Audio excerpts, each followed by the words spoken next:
you have to say, now, is it more to this than they telling us? You know, so when you take the history of black folks, and I think I've always felt, since I've had some sense, that you cannot evaluate me without putting two things in: slavery, how much of it is in my genes. You know, in other words, if you in New York City and you're a first responder and you on your way to a scene and see one of the most incredible scenes, example, the folks at the school in Connecticut. Sandy Hook. You see children, you see teachers, you see a horror scene. Now, you have to be treated, or that is in your genes for the rest of your life. What about slavery? What about racism? What about lynching? Well, so nobody's come up with a formula to pull that out. You got a $1 trillion industry dealing with people who have depression. They didn't just wake up one day with depression. It's something inside of them. You know, you have my daughter, who's the bureau chief for sex crimes and murders, 15 and down in Brooklyn. She was prosecuting a pedophile case, and what she did, she took the guy who's a man now. She took his birthday when he was born, and went all the way up to when the pedophilia stuff started happening. And then she took after it happened.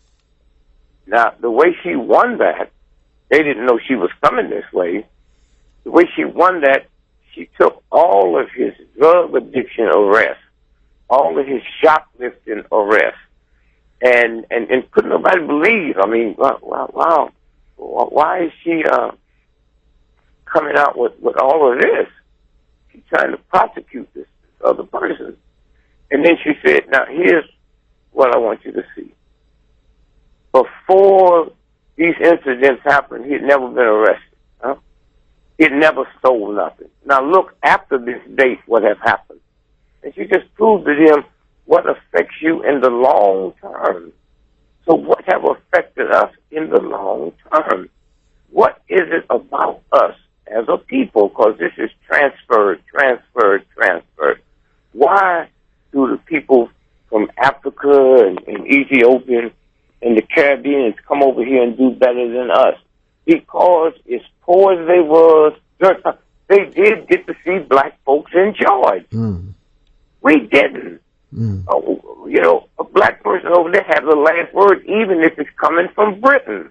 And so consequently, you sit and you look. I mean, a good example is Sam Jackson. Huh? Sam Jackson pulled off one of the greatest acts experienced in the history of Hollywood. He's not even nominated. Huh? And all those black folks that went to see that. And the incredible thing is, most black folks hate Uncle Tom. Huh? So if you're showing me a movie of some that I have always resented, and I walk out there and say, wow, man, because we see with two different eyes. And my grandson taught me one thing. The reason you can have the Jewish Holocaust movies and embrace, because America do not take the blame for what Germany did. They do take the blame, even if they don't want to. They take the blame for slavery. They tolerated it. And then when you really get into it, which most folks haven't, Abraham Lincoln, his greatest move is when he said slavery is an American problem, and until then, nobody would dare say that. And only once it was a Southern problem, and they attacked him. Why? He said because New York City and Europe makes more money on textile industry in 1 week than the slave owners in the South make. 5 years, okay? Mm. And so now we sit and we look, and people feel bad, and you take credit for the good. I mean, you got African Americans, man. If your son or grandson end up being one of the greatest basketball players in the history of the planet, that's a feel-good thing. Mm-hmm. We feel good race pride, okay? Which pride is a negative. You know, pride in the biblical days, the symbol was a horse. You know, you see a horse press. A horse is the dumbest thing on the planet. A horse is the only live creature that will run into a barn that's on fire, okay? Mm. And so pride, that's why the statement, pride before the fall. Right. Take pride in your race, take pride. And so you come up surviving, not surviving for something to eat. You can eat grass. Surviving for this thing that I think is after me, okay? Surviving, running, trying to get my thing together. I don't know which way to go. And then when I blame stuff on people, that's real. I mean, man, look, if somebody just got out of jail for molesting a child, would I pick him as a babysitter? No. Mm-hmm. Okay, so then I feel the same way in my subconscious mind. I keep looking over my shoulder. I have white work for me, researchers, and when I hire them, I say, now you can't think for me, because white folks are born with 300 years of white privilege. They don't even understand that, huh? And Steve Jackson said, Greg, not me. Look, light-complected black folks is born with a privilege, huh? And so the problem is when you have that and you don't know it, okay? And then, but I've been taught to blame everything on me. For instance, when you take the song Amazing Grace, I mean, that's one of the filthiest songs for a black person to sing, because Amazing Grace, that's John Newton. Okay, who was he? He was probably the most vicious slave trader in the history of planet Earth. Now, they had slaves 10,000 years before America was even thought of. And one day he rejected God. He said, you know, no part of that. But he came up in a home where his father was a Methodist minister. And so one day he's out on his boat, his pleasure boat, and this storm comes up. Well, he knows enough about the sea that he's never seen anything like this. And he knew he was going to die. And he fell on his knees because he remembered the days at home. He remembered about repentance. And he fell on his knees and said, God, I am sorry. If you just spare me, I will repent, and I will be a drum major for the horrors of my life and what slavery has done to human beings. And at that point, the storm ceased. And he wrote several books, but he's the one that wrote Amazing Grace. That song was about him. Amazing Grace, how sweet. Thank you for forgiving a wretch like me. And you got black folks sitting in church singing that. Yeah. My mama said she didn't even know what a wretch was. and so, you know, when we compare us to other people, look what the Jews was able to do business. No, they didn't come out of slavery. Okay? Mm-hmm. Don't tell me when I was in the military, I was too young for World War II. But suppose I lost my leg, huh?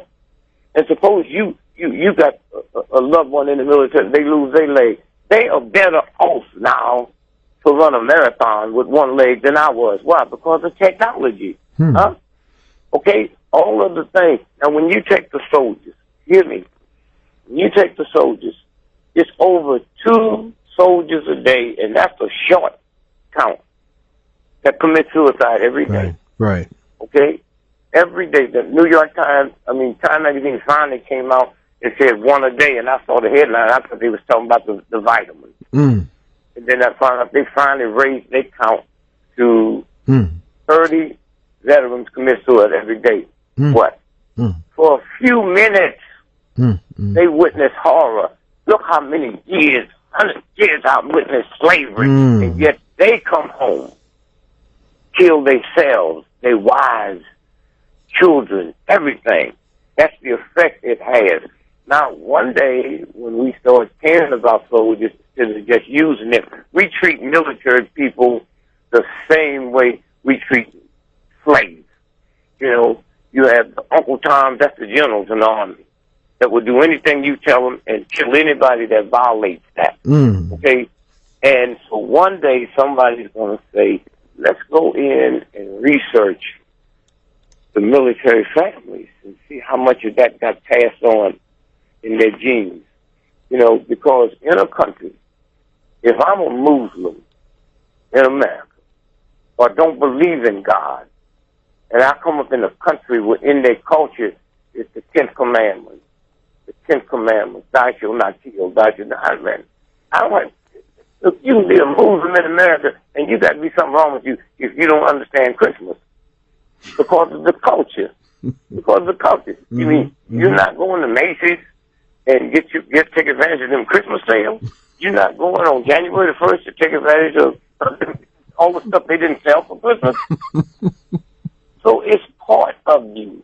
And so here's a soldier that's not a Christian, but embedded in his brain bank, thou shalt not kill. Thou shalt not kill. So he goes over there, gun-ho, I love America, and way back in that, way back down inside of that, is I'll kill somebody, and underneath that is thou shalt not kill. How much effect do that play on soldiers?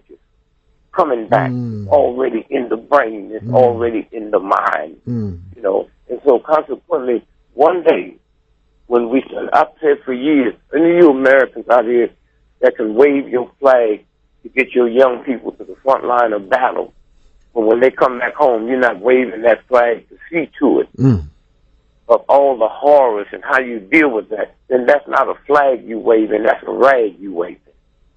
So when you look at the homeless people out there in the street, you know, 47% of all homeless people are veterans, and 98% of them have mental problems, okay? That we just look at them as homeless people, and then that's the game we play. You see, war is a game. You win wars by killing women and children, not soldiers. Why? Every time you read that so-and-so just bombed a munitions plant, that's women and young folks. The soldiers is at the front line. Every time you read where something was blown up past the war zone, if you are Italian and I am Irish and I'm German and you fighting me, you white and I'm white, you have a uniform and I have a uniform. Once you take that uniform off, I don't know who you are. Okay, that's how corrupt war is. That's why football and basketball and sports, each team have a different outfit. So in the height of my conscience, I don't make a mistake and throw the ball to the Kentucky player. And so that's what war. Church is the same thing. Why do you think all churches have a different outfit? Huh? How come if the so-and-so are Christians and the Catholics, why they wear one thing and I wear something else and we still Christians? Huh? All of that, all those are games that they play. Huh? The church got this philosophy. The Catholics have this one over here. The one God. There are no different things. And anybody says, God says we need to go to war. In the Bible, they put God anywhere they want it. Exactly. And so consequently, all of this is in our minds. And so I keep asking a simple question. How come there are no atheists on death row? Now, my mama and all her friends, they will figure out all kind of ways to say, no. And what makes black folks, I can't speak for white folks, what makes black folks think they have to defend God? What you qualify for? Huh? What makes you, and what makes you think God needs you to defend it? You tell somebody, I don't believe in God, they go crazy, huh? What do you mean? God, God don't need you. And that snow just proved that the other day. Huh? You look at me, and then look at me, and then look at you, and all of y'all look at you. It ain't never been two of us in the history of the planet that's alike. You look at that snow that comes down. There's not two, in the history of the planet, there's never been two snowflakes that's the same. There's never been two leaves on a tree that's the same. And everybody talk about unity this. And so I'm saying it has affected our mind, and we're not aware of it. And then I'm sure there's some young people coming through today, and there's some folks that probably knew it was scared to say it, okay, because of the going against the tide. And so consequently, when you sit and think about the whole culture thing, and one day I hope they get rid of all that old crazy culture. Also, where the war started. There's where all the viciousness started. When the Catholic Church elevated the first Polish to the Pope, 1.5 million white folks left the Catholic Church. Huh? I mean, I wonder if they'd have walked out of a prostitute house. Huh? Dick, hold on a second. Dick, this is WHCR 90.3 on the FM dial. Our guest online is Brother Dick Gregory, and we're talking the preliminary part about Black history. It all relates. In the beginning, you said, in terms of the history of Black folks, you focus on two things. You said slavery, and you went into the remnants of it, how it's probably and possibly embedded in our DNA, our genes in the current period, and has to be looked at and programmed out. What is the second element that you look at? It's the mind thing, that the fact that nobody has what is good hair, man. What is good hair? You know, I heard Black folks talking about, even I talked about it, it's part of the culture. She got good hair. Hold it, wait a minute. My hair didn't come from the Chase Manhattan Bank. It didn't come from white folks. It came from that universal God that made. Now, are you telling me that God made something good and God made something bad? Huh? No, I picked that up here. An example of what happened. When Bill Cosby got in trouble about talking about ghetto women, he didn't mention dope pushers. Huh? You didn't mention pimps and hustlers. Women. Huh? Wait a minute, hold it. But why did he get in trouble?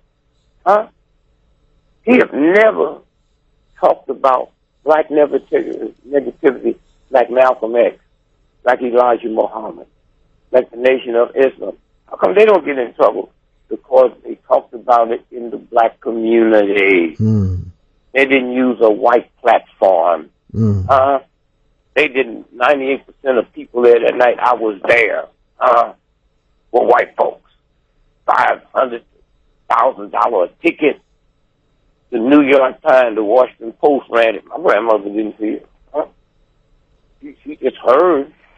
And so consequently, and then anytime a Black person can say something, and then white folks start choosing sides. You know, so let me just say this. If I never say anything else, white folks scared us about the Nation of Islam. We never heard of them. My brother didn't know about no Islam. And we went to the movies, and we saw Arabs in Arabian Nights and all of that. We didn't go hear about every day. We hear the prayer chant at night. We don't hear nothing else. And then all at once they told us that Malcolm and the Nation of Islam was evil. Evil. Stay away from them. And so, okay, we listened. We stayed away. We would smile at them when we walked past the street because we were scared of them. We'd buy Muhammad speak because we scared not to buy one. And so we get to work, and somebody said, "What about Malcolm X? Malcolm who?" You know, like we didn't know him. Then they killed Malcolm and put his picture on a stamp. How many of you Black folks know a personal person that's on a stamp? But they told us not to like him. They told us they are evil. They hate white folks. And listen to the stuff you say about white folks when you come home. And so consequently, when you stop and think about today, we're talking about drug addiction. We're talking about murder in the Black community. And yet we haven't reached out to Baptist Church, Catholic Church in the American community have one. Now, let me tell you about when I was a little boy. Catholic schools, the Catholic Church in St. Louis was segregated. They had Catholic schools, black, Catholic schools, white. Okay, mm-hmm. And I would hear black folks say, "Yeah, girl, you having trouble with that boy? Send him over there. Them nuns don't take no stuff." Well, the Muslim, you ain't never said send him to Islam, huh? Because it's not white, huh? But I know people send their children to Catholic school just for discipline, huh? And I wish a nun would hit me, huh? Slap me on my hand with a ruler. She's gonna find out what that feel like, huh? Hold on a second, Dick, while we pause for station identification. And Dick Gregory and Brother Dick, just in terms of some of the personalities that you have known that we should know about. I know the third person was Sister Alvinia, the sister that guided you in terms of your fasting, etc. So start with either Johnson, Gaston, or Sister Alvinia, and just give us capsules of their value for our research beyond this program. Go into that. If I cut you today and you leave the studio and you're walking down the street, everybody see you. They have a look on their face, right? That's correct. But they see what? They see blood, right? Right. If you see somebody staggering, in the old days, the only people you saw stagger were drunks.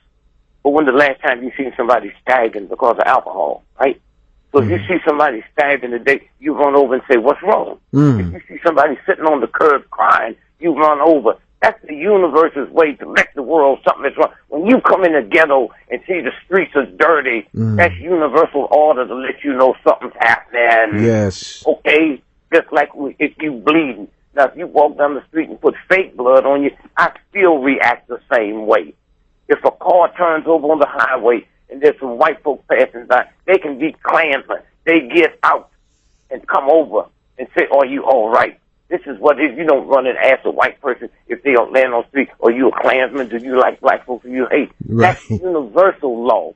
And so it's normal for black folks not to know their history. I got other problems on my mind. Not knowing my history is not going to get me lynched. Not knowing who. Now, all that other stuff is a luxury item. You buy suede shoes as a luxury item. You buy a car, a convertible. That's a luxury item. That's not the only car you have in this part of the country. What you going to do in the wintertime? And so when we look and talk about if you don't know your history, that ain't nothing but crap.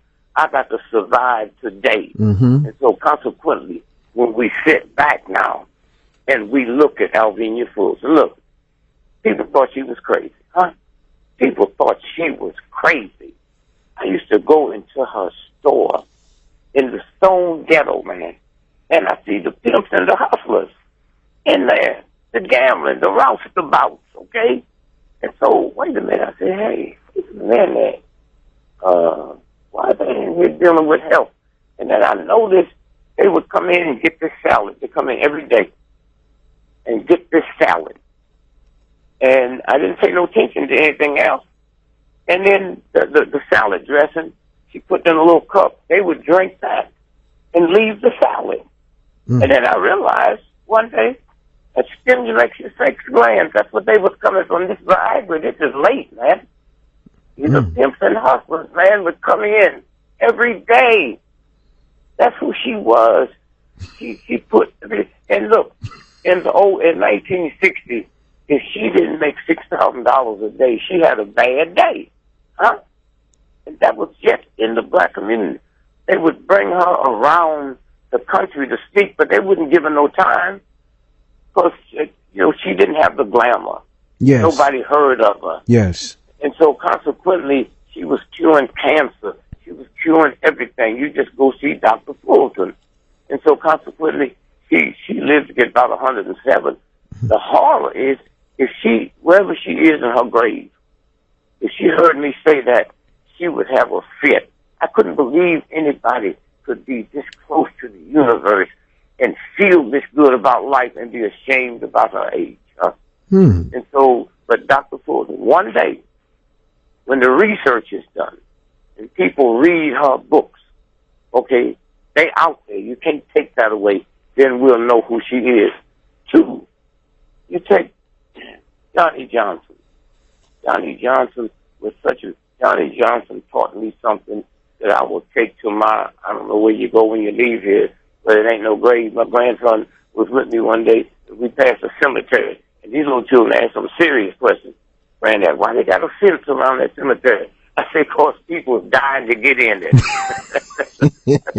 that's why they got it. And so now, let's take Johnny Johnson. Let's say I lived in St. Louis, and you are the greatest philosopher on the planet. If I don't live in New York, I don't know you. I've never heard of you, huh? Never heard of you. And only once Jet Magazine and Ebony Magazine came out and connected us. Yes. Connected the black folks in America. Joined us. One of the wild experiences I ever had during the Civil War in Uganda. I went over there with a group of people. We said, come on, let's go over here and check this out. You can't trust NBC. So we get over there, and they battling, and I see it like a 7-year-old child, man, with an automatic weapon. They're walking down the street, right? And then they took us off the bus, man, and lined us up against the wall. And what are you doing here? Who's here? And a sergeant, a little young sergeant, and a guy on a bicycle, a soldier, a grown older man, jumped off the bus and said, get Gregory, get Gregory, get Gregory. And everybody stopped and said, get Gregory. Oh, God, you know about me. I've been knowing about you for years. Yes, in Ebony Magazine, huh? In Uganda. Okay? Why? Because I know you have a radio show. I'm talking about mythical. Mm-hmm. People tune in to you. I know how I do that from Jet and Ebony Magazine. Mm. And we well, they don't show nothing but light-complected people. They don't show nothing but the entertainers and athletes in between that. That's what you wanted. I got to sell the book before I can put something in it. Yes, sir. And then I got to give you what you want. Mm. Okay? And so consequently, you look around, and then one day they can say anything they want. They can tell us about African leaders. They can show us something about anything. Why do you think you never looked at Jet and Ebony Magazine and they reviewed a black movie bad? They never told you don't go see that. Right. That's right. Okay? We can't afford that. That's right. And so we always want to sit and look because we are ashamed. We are ashamed of slavery. We're more ashamed of being a slave than the folks, that put us in slavery. There's something wrong with that. And so consequently, we take the heroes of slavery, Nat Turner, so-and-so. No, hold it. One day we will find out this is a luxury item, that ice hockey, the biggest white game on the planet, was invented by black runaway slaves and black free slaves in Canada. That's where ice hockey comes from. But what do I need to go to bed at night and know that? Is that going to help me read better? Is that going to help me do something better? Ice hockey? And so consequently, when you sit and see, now as you break these walls down, that question you asked me, we're going to do the same thing about women one day. Where are the women? Okay? Look at the women athletes. Did nobody care about that? Nobody cared who was the best woman backer. We cared about the best tennis because they was conquering a white game. Okay, that was doing something that made me feel good. Okay, and so consequently, when you see Jet and Ebony Magazine and it had educational things in it, it exposed me not just to black. It exposed me to the whole world, and it also told me who got lynched last week. It also told me who got shot in the back 5 times last week. It was you got the word the communicator. It was the communicator. And finally, with this brother man told me he's the only black in the history of America that had a headquarters downtown. Mm-hmm. We still don't have a black company with a headquarters downtown. Did you hear me? And when he went, he had a white guy go buy the land. Didn't have nothing to do with your money. Y'all sit around here and talk about money this and business this. He had a white guy buy the land. After he bought the land, he went to the bank to finance it. They told him no. What did he do? He went back to the office, called the president of Chicago First National Bank, and said, make me up a certified check. I'm coming to take all my money out of the bank. And he said, is this Johnny? Yes, this is Mr. Johnson. Well, what happened? I came over there and I couldn't get a loan. Okay? I got over $300 million in your bank. Huh? So he said, no, we got to talk. So he came by the office. First time he ever been by there. He came by the office and he said, what happened? You know what happened. He said, well, let's do this. Come in tomorrow and we'll have a meeting. I think we can fix it. So he go in the next day, and in the meeting, they said, well, here's what we'll do. We will loan you the money, but you have to hire one of our accountants. Do what?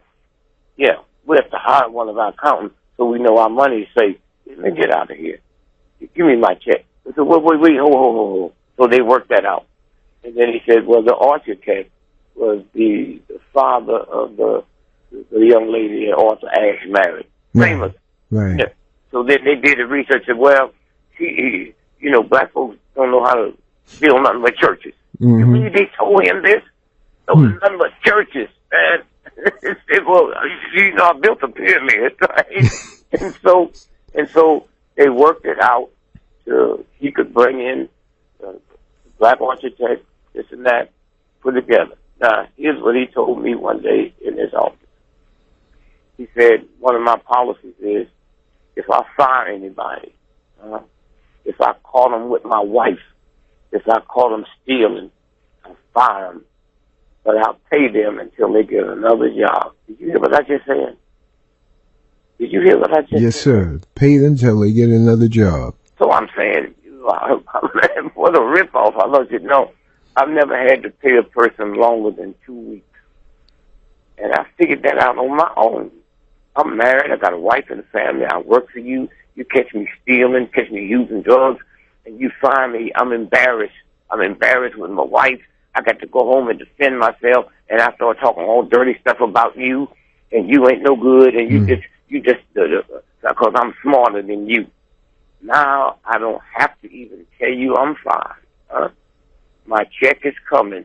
Now I can go and apply for another job with a spirit, and that's why he never paid. And when I opened up my company, I set that up as my policy. Okay. Now we go back to the boss man, Gaston, businessman. He functioned within the system, so his business expertise wouldn't work outside of America. Because I got to take my money to a white bank, and I got to behave myself and know if they stole it, I can't call nobody. Right. Who gonna arrest the white banker over stealing money? Oh, he must be selling something illegal, right? He in that, I'm sure he had to loan money to white folks that needed it. See, when we just stopped talking about, little Wall Street, in Oklahoma, what city was that in? You talking about Tulsa, Oklahoma? Tulsa, Oklahoma. See, what we don't talk about is those black folks in the business circle. They had Chinese, they had Jews, they had Indians, And the real white folks out there was one black brother that was clearing $100,000 profit a week. Now they wanted in, and when they wouldn't let them, they looked up one day and them little crop dusters were dropping bombs on that part. Okay, they don't tell you about that. That's what you had to function inside and outside of. And so consequently, when he put that empire together, okay, then he decided he was going into the insurance business. Well, he become a billionaire. Gaston. Mm-hmm. How? Not the insurance that New York Life was selling. He was selling burial insurance. Huh? Burial insurance, not insurance to pay off your home or your mortgage. He was selling burial insurance because if you go to the Baptist church and get a Baptist hymn book, 98% of those songs are deaf tunes. You got shoes, I got shoes, all got children got shoes. Once we get to heaven, we're going, what you got to do to go to heaven? Huh? You got to. When we get to heaven, we're going to have milk and honey. Man, I couldn't wait. And then one day, I got enough sense to go buy some milk and buy some honey, and I mixed it. It do not taste good. So, Grandma, y'all waiting to get some milk and honey, go down to the grocery store and buy you some milk and mix it and see if it tastes good. Okay? But what I was saying in my subconscious mind, that this white boy is so thuggish and so ungodly, I will never get mine till I get to heaven. Huh? I will never get mine till I get to heaven. So he opened up burial insurance. Now listen to this. Because the way he had carried himself, he went to the white folks and borrowed $1,500, okay? $1,500, and put his company together, and you could buy it for a penny a week, huh? And if you died, the funeral was paid for. So two of the folks he sold it to that first week they was gambling in a house that he stood up for gambling. And they got into an argument, and they took out their switchblades and cut each other to death. Now, Gaston got these two insured for a penny, right? That's all they paid was a penny. And now he got to bury them. He didn't cry. He tuned into the tactics of my mind. He went back to that white man and borrowed $3,000 and laid them away. Man, he went out, bought the best coffin, put them in the best suits, haircuts and everything, and it got all, of course, his thing was just a local thing. It got all over the black community that these guys got the best funeral anybody's seen for a penny. That's how his business took off. And then after it got so good, white companies started coming in. Right. And you can go to my old folks' house now, my aunt and them, and look through their stuff, and they got a burial insurance on Richard Gregory. They got a burial insurance on me. So that's what, and then he went into all kinds of things. He got into banking as the thing progressed. And so with you in the industry, when King needed something, while we was waiting for it to come in, Gaston bankrolled it. And so that was him. That was that power. Okay? And then when you sit and look at the street sellers in the street, it's Africa, man. The one thing I haven't understand in New York City on Fifth Avenue, you see them Africans that's so black they purple, standing across from Boulevard Watch, standing across from all your high-end. They selling that for them, man. When them companies realize that the knockout product could make billions, just like them, so they sell two products. They sell the real one and the knockout product, okay? And so right there, why do they use them Africans? They invented banking and finance. When I see Africans, I go to Africa, they ain't begging. They got their hand out. They got something to sell. Why? That's the same thing Ford Motor and General Motors when you turn on TV. They ain't begging.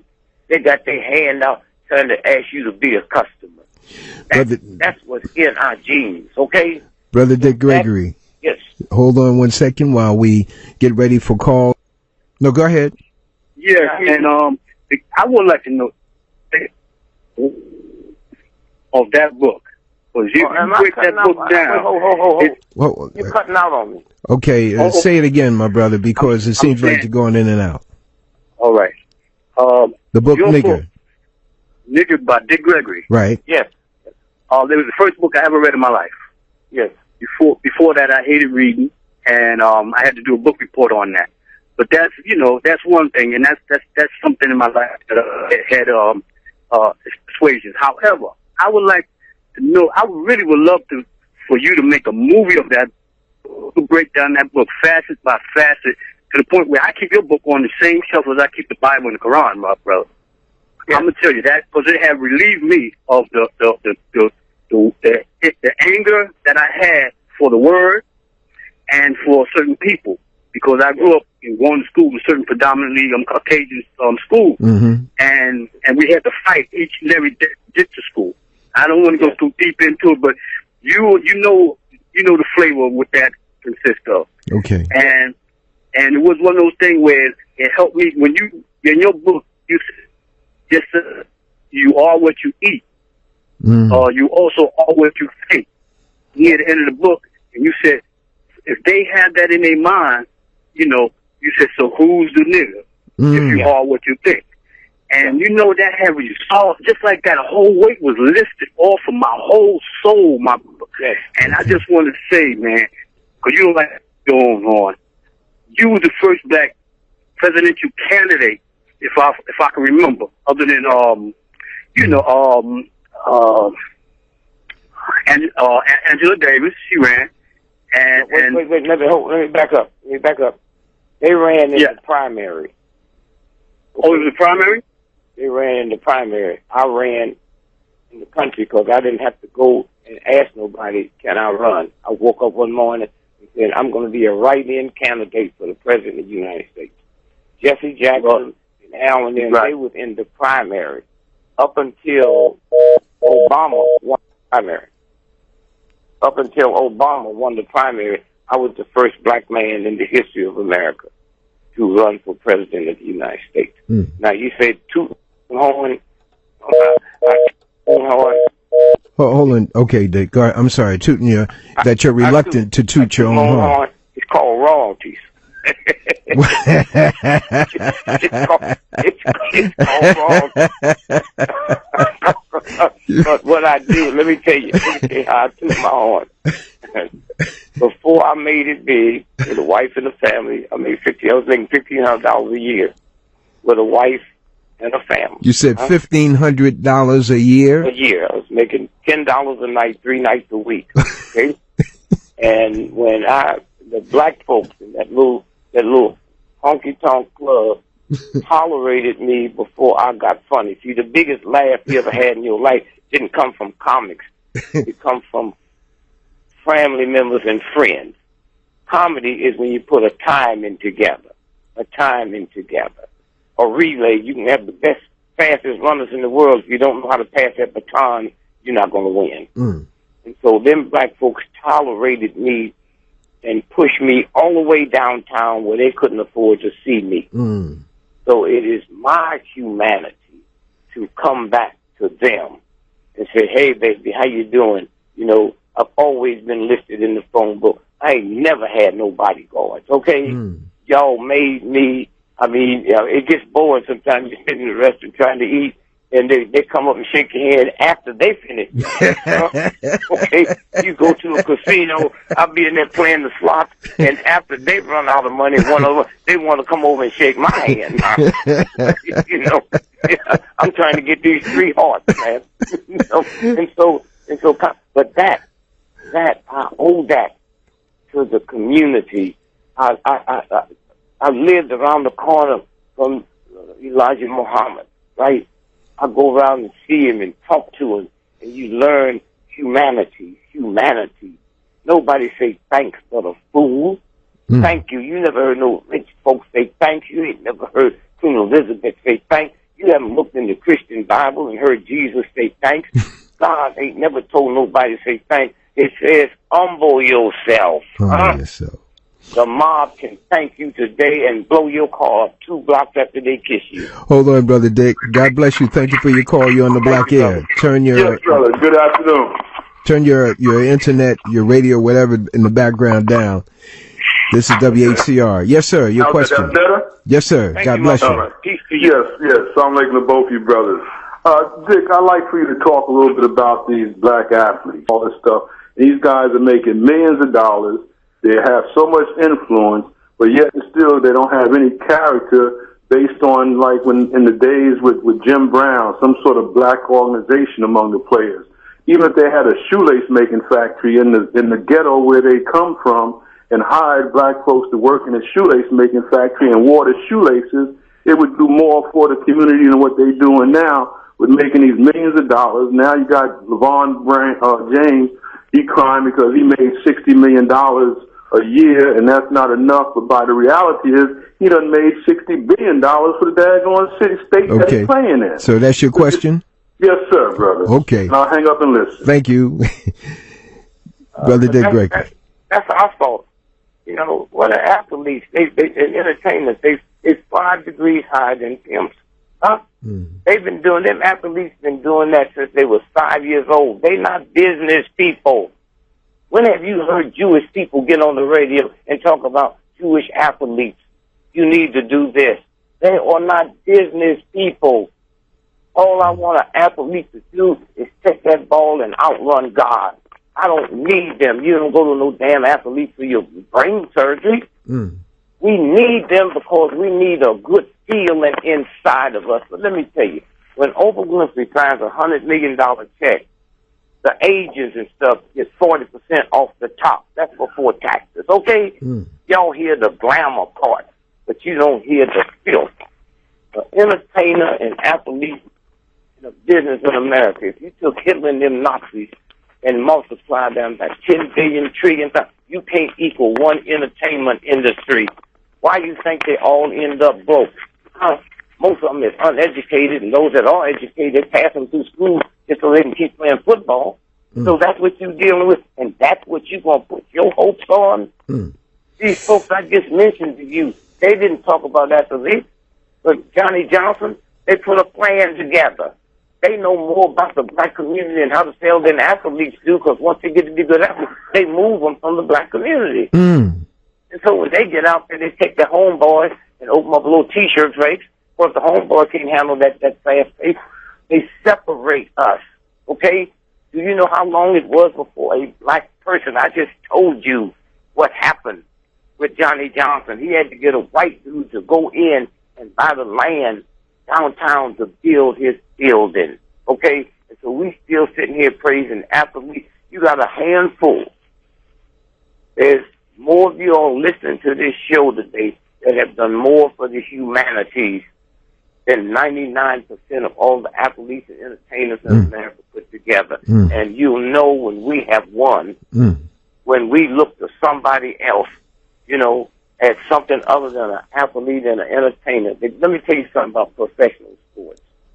Professional athletes' life expectancy is 54 years of age. Winos live longer than that. They shoot them up with dope. They shoot them up with drugs for the pain. Anytime you sitting at home looking at a football game on Sunday and you see, you see an athlete get hit so hard, stuff is shaking in your living room. And then Monday, you pick up the paper and they say, a shotgun, Italian Jones. He had a brain concussion. He had a broken nose, fractured jaw, sprained hip, and a fractured knee. But we sure he'll be ready for next Sunday's game. What more you want out of them? Hold on a second, Dick. Hold on while you laugh at the truth. Laugh to keep from crying. The last few minutes with Brother Dick Gregory. Telephone number 212-650-6903. Talking about black history and other things. God bless you. Thank you for your call. You're on the Black Air. Yes, thank you and good morning. Yes, sir. Good morning. Always a great pleasure hearing Dick Gregory. I don't know where you are, but I guess it's morning somewhere. Go ahead, brother. Okay, you started on the program. You said something about a lady that was influential to you, and John Johnson, and another person named Jackson. Could you? He's talking about Alvenia. Alvenia. Spell her first name, Dick, and her last name. Is it Alvenia Fulton? Yes. Alvenia Fulton. Fulton. Right, yes. And you can look her up. I don't know how much they have on the internet, but you go to the old-time black books in Harlem. They might have some of her old stuff. But I would also hit up your books that you can see. Whatever you get is worth having. That's how brilliant she was. Okay, caller? Okay, Alvenia Fulton. I can look her up on the internet. Yep. And John Johnson, and the other guy that went into the burial business, Gaston. What was his first name? But he was big business. He was big business. A.G. Gaston. I think A.G. Gaston. A.G. Gaston, Gaston. There's a biography on him. I think it's called Black Titan. And John Johnson, his autobiography is a very good book. Very good book. I just can't recall the title of it.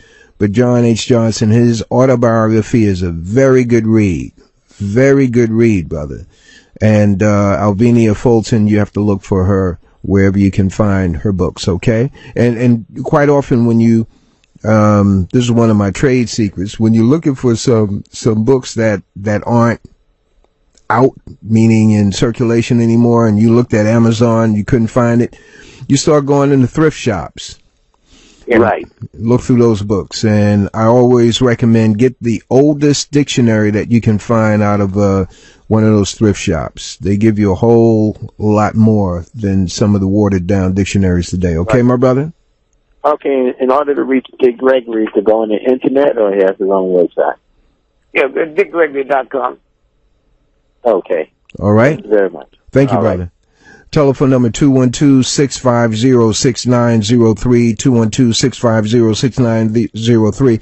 Going back to Sister Alvenia Fulton, you said the drug addicts and the street people were coming in to the store. She would serve them salad, but they were drinking the salad dressing. Yeah, that was the sex stimulant. That's all they're coming in for. Okay, what she didn't put Viagra in it because it wasn't around, but she put together. They might have took what she did and made Viagra. You know? Okay, very good, very good. Telephone number 212-650-6903. What, if any, contact did you have with Fannie Lou Hamer? Nothing, just in marching. Remember, I didn't live there. Right. I wasn't part of the movement. I would go in whenever there was a crisis. When the two senators from Mississippi, Eastland and Stennis, because of the voting rights, as I tell you, they cut the food stamps off, and our good friend Kennedy went along with it. They cut the food stamps off, and only once the black folks who had been dependent on food stamps.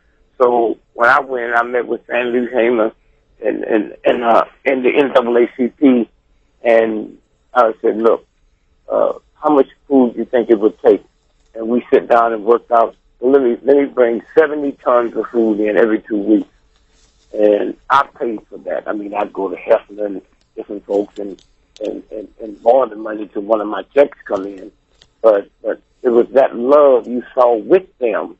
And you see, what you see, the movement. If you just heard Malcolm's speeches, if you missed it, he was one of the funniest cats on the planet, man. And most of the time I feel embarrassed being around him. That's how shy he was. He was so shy and humble. He said yes, sir, and no, sir, to children, to women, to white folks, to black folks. When that camera come on, watch out. And so in the South, you know, we weren't scared all the time. We would sit around and talk. We'd go to them churches and listen to them preachers. You know, you hear King. Man, you got some preachers down there that can hoop. They do it every Sunday, man, with no Hollywood writers, huh? And you don't hear the same script over and over, and they do not leave their house on Sunday morning. And okay, let me see what jokes I'm gonna use today. It's in the spirit. That's what that movement was about. And so just, but you know, we come up with great black women. You know, we let white folks pull a couple out the hat for us, but we come up with great black women. I mean, we know about the ones they want us to know about after they dead, okay? And so when you look at Rosa Parks, I mean, her daddy was mean and bitter because he wanted to be a Garvey Knight. But Marcus Garvey said, if you yell, you cannot come in here. Just said, so he stood out on his porch every night with his double-barrel shotgun and dared somebody to mess with his house. You had a black guy in some little bitty town in Mississippi. The Ku Klux Klan ran up on his porch with torches to burn his house down. He shot both of them dead, okay? Now, here's the sad part. All at once, because of the movement, they couldn't just come and kill him, take him out of jail and kill him because the Justice Department was watching sometime. And so they negotiated a deal. They said, if you plead guilty to the lesser and you give him 18 months in jail with 6 of that suspended. Now, you couldn't do that outright because you would lose because the white folks had to vote for you. But they engineered that. So he went to jail. And the first night he was in jail, the next night his wife died. Why? They had been married for like almost 75 years. She was 13 when he married her.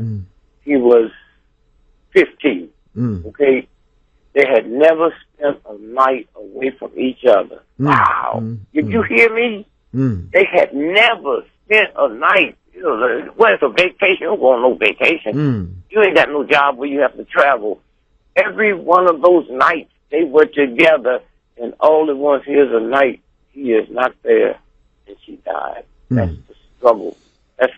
Those are the things that persuaded me to see what happened. Here's a brother sitting up, NAACP, sitting up on his porch, baby, when they come there to burn his house down and kill everybody in it. And he shot and killed both of them. And for the first time, people started getting scared. They said, wait a minute, oh my God. Because they listen to these Negroes that's telling them, oh, that's an awful thing. I don't know why he must not be a good Christian, okay? And so that was the atmosphere there. Telephone number 212-650-6903, 212-650-6903. And we've been talking about Black history, the value of Black history, and you shared with us some very good notes. Current events, insights into, hold on a second while we go to this call. God bless you. Thank you for your call. You're on the Black Air. Yeah, I have Dick Gregory speak something on Claudette Clovey. I'm sorry, say that again? I have Dick Gregory speak on Claudette Clovey. Okay, are you aware of that Claudette Clovey? Is that it? I have Dick Gregory to speak on Claudette Clovey. The woman was arrested before Rosa Parks. Oh, okay. All right. Oh, okay. you know, go ahead, brother. The woman that was arrested before Rosa Parks, there was 3 women that was arrested before Rosa Parks.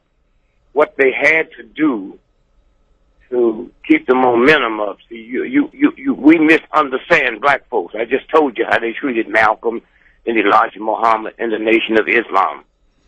This woman had 5 children by 5 different white men.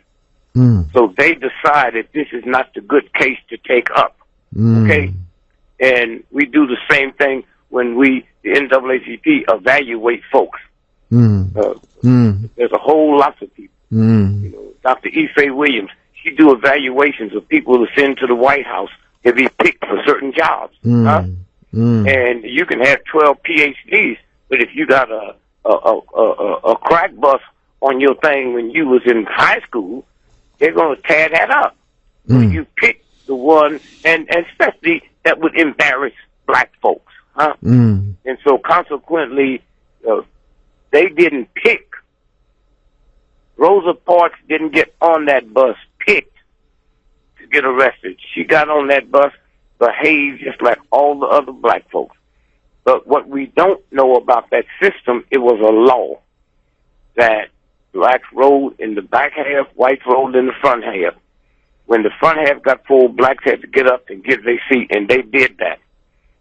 What we didn't know, and I didn't know, that you got on the bus, paid your fare, and then got off and walked to the back door. Because of her dignity and her not smiling and flirting with the bus driver, the bus driver several times drove off and left her. Now, to show you how close that come to not happening, she told me, had I known that was him, I wouldn't have got on that bus.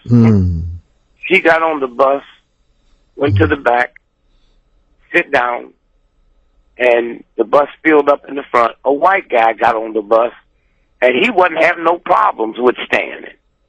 The bus driver had so much hatred for her, he went back to her and told her to move. And you black folks let these white folks run that N-word on you. I don't even want to deal with it because I can't tell you what it feels like if I got to tell you he walked back there and said N-word. But when the New York Times want to run it, they say nigger, okay? So how do y'all get that crazy? Huh? How do y'all get that crazy? And so somewhere, the problems that you still have of getting over certain things. If somebody called you a billionaire, you wouldn't be upset, and you'll never be a billionaire. You can never be a nigger. But why you grab negativity? If some welfare mother told Rockefeller he was broke, if he was arguing with her, I'd take my money out the Chase Manhattan Bank. You don't argue with fools. You don't have it.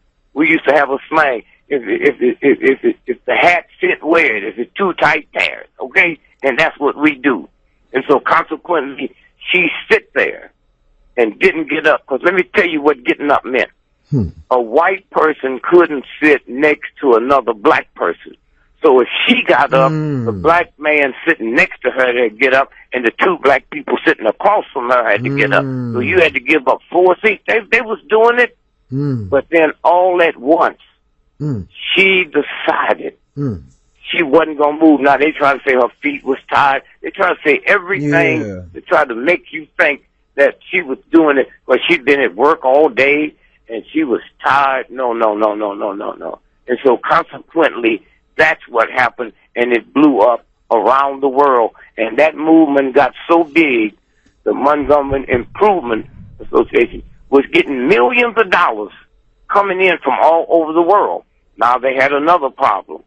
They cannot put that money in one of them banks because them white folks would steal it or keep it or say you never had it. Right. And if they said that, who you gonna call? The police? Go ahead. Huh? You gonna call the FBI? So way back, 100 years before this happened, a guy named Richard Pullman in Chicago decided that he believed that the white folks had enough money on the ride trains that would have a sleeping car where they could sleep in special dining.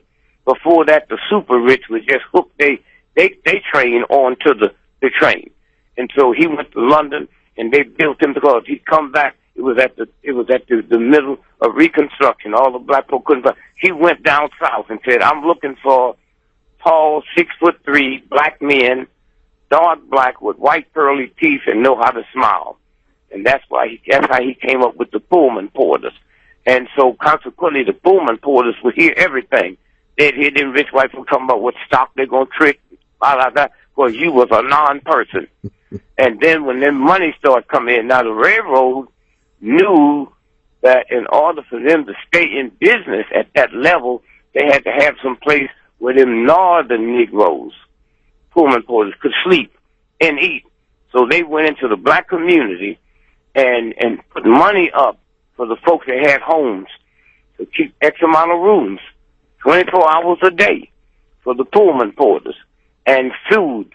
They would put the money up for the food. And so all at once now, when them checks started coming in from around the world to the Montgomery Improvement Association, they would give it to the Pullman Porters to take back up north and put it in the bank. And when they came back down, they'd give them the receipt. Okay, that's how all of that came together and hit. So we always, if you have 3 sons, you're going to pick the best one to put up for a math scholarship. Now, a better story than that is Jackie Robinson. Jackie Robinson's brother was a better athlete than him, but because of his temper, they picked Jackie over his brother. Brother was 3-time All-American, and Jackie Robinson temper. Now, Jackie paid the price because he died. Sugar diabetes. That's what, when you hold that anger and hatred and bitter inside of you, it causes death. You start going blind and all of that. But they picked the best one to move this thing forward. Thank you, brother. Brother Dick Gregory, I want to thank you very much. And we got 1 minute for you to share with us something regarding health, some health tip that we can pursue. Well, let me waive that today and say that drastic storm that just hit you all. Yes, sir. those of y'all that are sitting in the house and you go to the toilet and you flush it, you turn on the water and you brush your teeth, you cook. There's thousands of people that can't do that today. Some black, some white. It's a universal crisis when you cannot do the normal things you can do. There's no light. You know, where I live, my family, they got all kinds of stuff stacked in the house, you know. But there's people that don't have money. They knew it was coming. They couldn't run to Safeway or to the drugstore to load up on stuff. And as horrible as it sounds, think about them alcoholics and them drug addicts, huh? They not the problem that can't get to it, okay? And they're going through all them changes today. It wasn't just some snow that fell. It's some human people that's suffering, and just send a little meditation out to them. There's people with money. In Houston was so bad, if you had money, you couldn't spend it, and when the lights go out, your credit card don't work. And if you got cash, the cash register don't open up because it's worked by electric. So underneath us, where we sleeping today and having fun and enjoying and going to look at the Grammys tonight, there's a lot of suffering right next door to you. And just tune into a meditation to that universal spirit that they'll make it through another day and another week. Thank you, my brother. Brother Dick Gregory, God bless you. Thank you for joining us. Many thanks to you and your family, your wife, for setting up this interview. God bless you, my brother. My pleasure. Thank you, baby. Breaking up.